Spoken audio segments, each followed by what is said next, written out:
اور آپ سے بھی گزارش ہے کہ مجھے اگر آپ کال کریں تو اس ٹاپک پر مجھ سے بات نہ کریں. کوئی اور مسئلہ پوچھنا ہے, کوئی بات چیت کرنی ہے, کوئی غلط بات ہے جی میں عرض کرتا ہوں, یہ میں تو چاہتا ہوں آپ ٹھیک ہے نا. اچھا, دوسری بات یہ کہ حضرت معاویہ کا مسئلہ آپ کو پتا ہے بہت حساس موضوع ہے. یہ صحابہ کی محبت ایمان کا حصہ ہے, تو ان چیزوں پر وہ تھوڑا رجوع کریں اور آئندہ پازیٹیو وے میں چلیں. وہ کہہ رہے ہیں وہ ہمارے چھوڑیں, وہ کیا کہہ رہے ہیں ابھی میری سن لیں آپ, ٹھیک ہے نا. وہ پھر کر دیں گے آپ, وہ جو کہہ رہے ہیں چھوڑیں ان کو. میں آپ سے جو کہہ رہا ہوں, اگر آپ کا رابطہ ہے تو آپ میرا رابطہ پیغام پہنچا دیے گا. بھائی ہمیں آپ سے کوئی ذاتی دشمنی نہیں ہے, اور اس کے بغیر یہ ہو نہیں سکتا تھا. بہت دفعہ کوشش کی ہے لیکن یہ اس کے بغیر ہو نہیں سکتا تھا. اور اس کے بغیر یہ ہو نہیں سکتا تھا. بہت دفعہ کوشش کی ہے لیکن یہ اس کے بغیر ہو نہیں سکتا تھا. اور اس کے بغیر یہ ہو نہیں سکتا تھا. بہت دفعہ کوشش کی ہے لیکن یہ اس کے بغیر ہو نہیں سکتا تھا. تو میں تو آیا تھا واقعی بات کرنے کے لیے. خیر بات لمبی ہو جائے گی, پھر اس سے جتنی لمبی بات ہو نا اس سے فتنہ کم ہونے کی وجہ ہے. بالکل ٹھیک ہے نا, چلیں دعا میں آپ رکھتے ہیں. السلام علیکم. وعلیکم السلام ورحمۃ اللہ وبرکاتہ. جزاک اللہ. پیارے ماموں جان اور پیارے نانا جان, ہاں انہوں نے نام لیا ہے جی.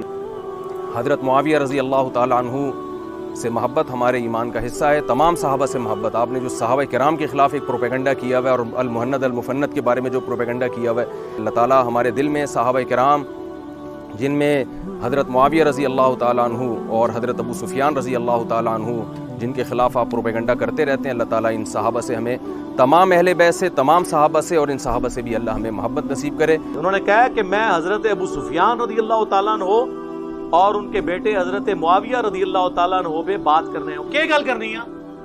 شروع کر حق چار یار کا نعرہ سب سے زیادہ شد و مت سے کس فرقے نے لگایا؟ تو ان سے پوچھے حق چار یار کا مطلب کیا ہے؟ پنجواں کیوں نہیں یار؟ خلافت راشدہ حق چار یار سیدنا ابوبکر عمر عثمان و علی رضی اللہ عنہم اجمعین وعلیہم السلام اجمعین. حق چار یار میں قیامت پوشیدہ ہے. کہتے ہیں خلافت راشدہ حق چار یار. بالکل ہم بھی مانتے ہیں, ہم ہی تو مانتے ہیں. پھر انہیں ساتھ جوڑ لیا سیاست معاویہ زندہ باد. اچھا ہم یہ پوچھتے ہیں جب حضرت علی خلیفہ راشد تھے اس وقت سیاست معاویہ کیا تھی؟ کہتے نہیں بعد میں زندہ باد کہتے ہیں. نہیں پہلے پھر کیا ہے؟ میں بتاتا ہوں کیا ہے. ابو داؤد ترمذی ابن ماجہ میں حدیث ہے, تم میرے بعد بہت اختلاف دیکھو گے, دین میں نئی نئی بدعتوں سے بچنا. علیکم بسنتی وسنت الخلفاء الراشدین المہدیین, میری سنت اور میرے خلفاء راشدین کی سنت کو لازم پکڑ لینا. خلفاء راشدین کے مخالفین کو اہل البدع رسول اللہ نے فرمایا صلی اللہ علیہ وآلہ وسلم, اور کہا ان کو پکڑ لینا. جب حضرت ابوبکر کے خلاف مرتدین کھڑے ہوئے, منکرین زکات کھڑے ہوئے, مسلمہ کذاب کے حامی کھڑے ہوئے, ہم سیدنا ابوبکر کے ساتھ رضی اللہ تعالیٰ. حضرت عمر کے دور میں اس قسم کا اندرونی فتنہ کوئی نہیں تھا, وہ بیرونی قادسیہ اور یرموک. حضرت عثمان کے خلاف جب بلوائی کھڑے ہوئے, ہم سیدنا عثمان کے ساتھ. آگے حدیث کیوں نہیں لے کے چلتے؟ جب حضرت علی کے خلاف لوگ کھڑے ہوئے جمل میں, صفین میں, نہروان میں, اس وقت تم نے اس خلیفہ راشد کو نہیں ماننا؟ اسی کے اوپر تو میں نے اپنا کربلا والا ریسرچ پیپر لکھ کے 200 احادیث اس میں جمع کی ہیں, جو فی البدی 5 گھنٹے اور میں شروع ہو جاؤں گا زبانی پر. یہ تو میں اس ٹاپک میں تو اللہ کے فضل سے پی ایچ ڈی کرا چکا ہوں لوگوں کو. ان کو نہیں آپ خلیفہ راشد مانتے؟ ان لوگوں کا دفاع کرنے ہیں. ہم کہتے ہیں پہلے خلفاء راشدین کا دفاع کریں, اس کے بعد اگلی بات ہوگی. مسند احمد میں حدیث ہے, مشکات میں بھی, نبی علیہ السلام نے فرمایا اللہ تعالیٰ جب تک چاہے گا تم میں نبوت باقی رہے گی, یعنی نبی علیہ السلام, پھر اللہ مجھے اٹھا لے گا, پھر خلافت علی منہاج النبوہ قائم ہو جائے گی. جب تک اللہ چاہے گا وہ رہے گی, پھر اللہ اس کو بھی اٹھا لے گا. پھر کاٹ کھانے والی ملوکیت کا دور شروع ہو جائے گا, وہ بھی رہے گا جب تک اللہ چاہے گا. پھر جابر حکمرانوں کا دور شروع ہو جائے گا, وہ بھی رہے گا جب تک اللہ چاہے گا. اور پھر ایک دفعہ اینڈ پہ خلافت علی منہاج النبوہ قائم ہوگی. یہ حدیث عمر بن عبدالعزیز کو کسی نے لکھ کے بھیجی, اور اس نے کہا کہ حضرت خلفاء راشدین کے بعد جو کاٹ کھانے والی, جو ڈاکٹر صاحب کہتے تھے ملکن عاضن, کیوں کرتے ہوتے تھے, کاٹ کھانے والی ملوکیت, کاٹ کھانے والی ملوکیت اور جابر حکمرانوں کے بعد آپ کا دور آ گیا. تو عمر بن عبدالعزیز سے پہلے اور خلفائے راشدین کے درمیان کون کون تھا؟ ان کو حضرت عمر بن عبدالعزیز سے خوش ہوئے. ایک حدیث کی شرح یہ ہے اور ایک زیادہ مضبوط شرح یہ ہے کہ اس سے مراد یہ ہے کہ خلفائے راشدین کے بعد بنو امیہ، بنو عباس، سلطنت عثمانیہ، یہ سب کاٹ کھانے والی ملوکیت ہے جو مسلمانوں کے حکمران تھے لیکن ان پہ مسلط ہے. اس کے بعد جابر حکمران جو ہے زبردستی ہم پہ مسلط ہوئے، کلونین پاورز، جن کا زور آ کے 20ویں صدی کے شروع میں ٹوٹا. 8 سے 150 سال پہلے تک مسلمانوں کے کوئی ملک نہیں تھے، اکا دکا ملک تھے. سلطنت عثمانیہ ٹوٹنے کی میں بات کروں، اس کے بعد آہستہ آہستہ ملک بننے شروع ہوئے، آزادیاں لینی شروع کی، اور اب خلافت علی منہاج النبوہ کی باتیں شروع ہو گئی ہیں. آپ دیکھ لیں بریلویوں میں بھی حسینی پیدا ہو گئے، حنیف قریشی صاحب حفظہ اللہ تعالی، دیوبندیوں میں مولانا طارق جمیل صاحب حفظہ اللہ تعالی، اور تازہ خبر تو آ چکی ہے آپ کے پاس، اہل حدیث میں عمر صدیق صاحب حفظہ اللہ تعالی. کیا کر دیا انہوں نے؟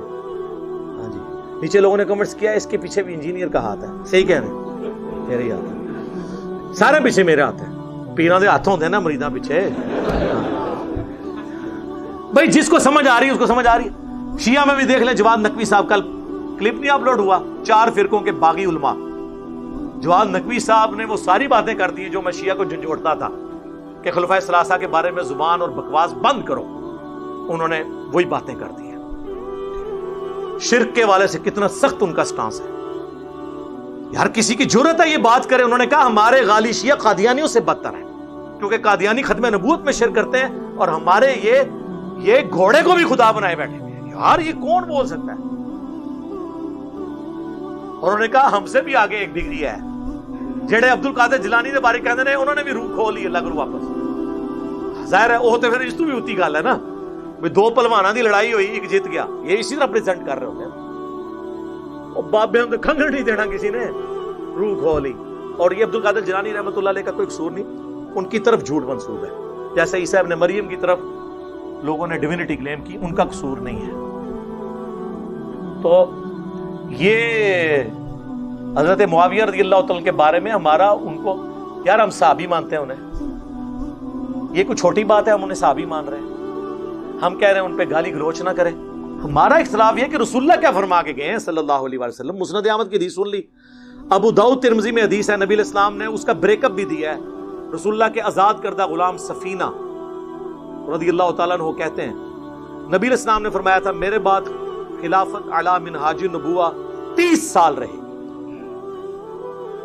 اس کے بعد ملوکیت شروع ہو جائے گی. اور کہا بیٹا گن، ابو بکر کے 2 سال، عمر کے 10 سال، عثمان کے 12 سال اور علی کے 6 سال. اس میں بھی 5.5 سال جو ہیں وہ سیدنا علی کے ہیں اور 6 مہینے سیدنا حسن ابن علی. تو شاگرد کہنے لگا کہ یہ بنو امیہ والے تو کہتے ہیں کہ حضرت علی خلیفہ ہی نہیں، اور اس میں ابو داؤد نے لکھا یہ کہتے ہیں علی علیہ السلام خلیفہ نہیں ہے. علیہ السلام کا لفظ لکھا جو مولوی نے عربی میں لکھا رہنے دیا، اردو میں نکال دیا. اسلام 360 میں بھی نکلا ہوا ہے، عربی میں ہے، اردو میں نکلا ہوا ہے. صحیح بخاری میں 6318 میں فاطمہ اور علی علیہم السلام لکھا ہوا ہے، عربی میں لکھا ہے، اردو میں رضی اللہ عنہ لکھا ہے. صحیح بخاری میں 3748 برأس الحسین علیہ السلام، حسین علیہ السلام کا سر کاٹ کر عبید اللہ ابن زیاد کے سامنے تشت پہ رکھا گیا. اللہ کی لعنت ہو، اللہ کے فرشتوں کی لعنت ہو، تمام لعنت کرنے والوں کی لعنت ان لوگوں پہ جنہوں نے حضرت حسین ابن علی کے ساتھ یہ کیا. اور امام بخاری نے لکھا برأس الحسین علیہ السلام، انہوں نے ترجمے میں کیا حسین رضی اللہ عنہ کا سر. مولانا شریف کو مسلم شریف سے، بخاری شریف سے باہر نکالیں تو پھر پیور آپ کے سامنے بخاری مسلم آئے گی، اور یہ ذمہ داری ہماری ہے نکالنے. علی علیہ السلام کو یہ خلیفہ ہی نہیں مانتے. حضرت سفینہ کو اتنا غصہ آیا، انہوں نے کہا ان کی پیٹھ سے یہ جھوٹ نکلا ہے. حق تو یہ ہے کہ ان کی اپنی خلافت بنو امیہ بنو زرقاء کی شریر ترین بادشاہت ہے اس روئے ارض کی، شریر ترین بادشاہ. اور یہ کہتے ہیں نہیں وہ بیعت تو کرنا چاہتے تھے، خلیفہ تو مانتے تھے، اس میں موجود ہے وہ خلیفہ نہیں مانتے. اچھا اب لوگ کہتے ہیں یہ حضرت سفینہ چونکہ 74 ہجری میں فوت ہوئے ہیں، انہوں نے یزید کا زمانہ بھی پایا ہے، اس کے بعد بھی یہ 10 سال زندہ رہے ہیں، یہ یزید کو کہہ رہے تھے. چلو شکر ہے یزید تک آ گئے ہو، اسی تو ہم دسنا کیا گنو ہے انہوں نے. اس کا ایک طریق مسند ابی داؤد طیالسی میں ہے، جب وہ کہتا ہے نا کہ جی ابو بکر عمر عثمان و علی، تو وہ شاگرد پوچھتا ہے حضرت سفینہ سے کہ پھر حضرت معاویہ کیا ہیں اگر خلافت ختم ہو چکی ہے؟ تو انہوں نے کہا وہ اسلام کے پہلے بادشاہ ہیں، ملک ہیں، ہم انہیں خلیفہ نہیں مانتے۔ لوگ کہتے تھے خلیفہ راشد نہیں مانتے، سر ہم خلیفہ بھی نہیں مانتے۔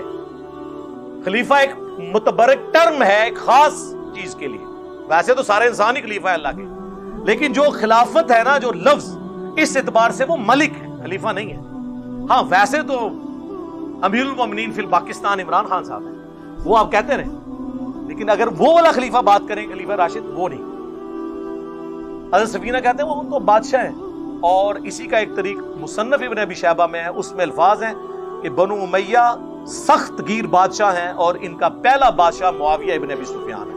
اب پتہ چل گیا وہ کس کو کاٹ کھانے والی ملوکیت اور وہ ساری باتیں کر رہے تھے، شریر ترین بادشاہ، کلیئر ہے۔ اب اس میں گھنٹوں بول سکتا ہوں، بات کہاں سے؟ تو یہ کہتے ہیں جی حضرت ابو سفیان، بھئی ہم مسلمان سمجھتے ہیں، لیکن مسلم شریف کھولو، حضرت ابو سفیان کا چیپٹر کھول لو، ایک ہی روایت ہے اس کے اندر کہ حضرت ابو سفیان آ کے نبی اسلام کو کہتے ہیں فتح مکہ کے موقع پر، چونکہ اسلام قبول کر لیا، سورہ توبہ میں آیا تھا کہ 4 مہینے کا ٹائم ہے، یا اسلام قبول کرو یا جزیرہ نما عرب چھوڑ جاؤ ورنہ قتل کیے جاؤ گے، عذاب استیصال آئے گا۔ یہ طلقاء ہیں، یہ مسلمان ہو گئے رضی اللہ عنہ، ہم مطلب ان کا اس اعتبار سے احترام کرتے ہیں، لیکن صحابہ کرام کو عزم نہیں ہوتا تھا کہ یار پوری زندگی انہوں نے جنگیں کی ہیں، آخری اوور میں آ کے یہ مسلمان ہو گئے ہیں، تو وہ ان کے ساتھ نہیں بیٹھتے تھے۔ ظاہر ہے کہ ان کے باپ دادا مرے ہوئے تھے ان لوگوں کے ہاتھوں۔